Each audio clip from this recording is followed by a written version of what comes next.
Ainsi parle le Saint-Esprit. Que chacun se prépare à la rencontre du Seigneur. La mort, voici une chose que tout le monde redoute, mais dont nous ferons face tôt ou tard.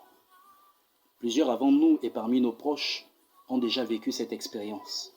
Et nous aussi, nous n'allons pas y échapper, car c'est le sort réservé à tous les mortels. C'est du moins ce que déclare le livre d'Ecclésiaste chapitre 3, versets 1 à 4. La mort fait tellement peur que plusieurs n'osent pas y penser. On la côtoie au quotidien et les traces de son passage sont perceptibles dans nos hôpitaux, nos morgues et nos cimetières. Le Saint-Esprit, par la bouche de son serviteur Paul, dans le livre de Philippiens chapitre 1, verset 21, nous enseigne que la mort est un gain. Autrement dit, la mort est une bonne chose pour le chrétien. C'est la porte qui lui permet d'aller retrouver le Seigneur Jésus-Christ dans son royaume, d'aller rencontrer le Seigneur. Et dans le livre de Matthieu chapitre 10, verset 28, le Seigneur Jésus-Christ nous révèle que la mort ne doit pas être crainte. D'après le Seigneur, les hommes doivent craindre Dieu et se préparer à le rencontrer. Et c'est ce que le Saint-Esprit me dira le 11 septembre 2007.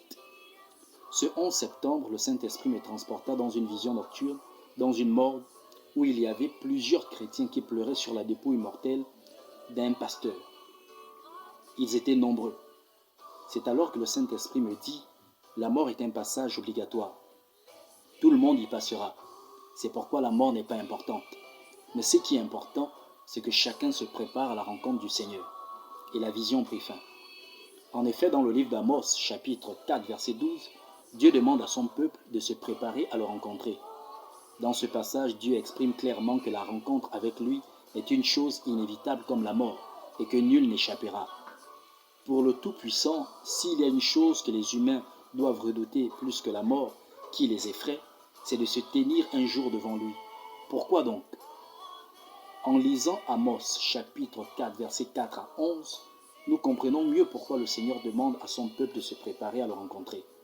Il s'agit en fait de lui rendre compte de la manière dont nous avons vécu sur la terre. Dans ces différents versets bibliques, nous voyons Dieu énumérer plusieurs mauvaises actions de son peuple alors que ce dernier connaissait parfaitement sa volonté. L'Éternel attendait de son peuple qu'il vienne à lui en se détournant de ses mauvaises voies.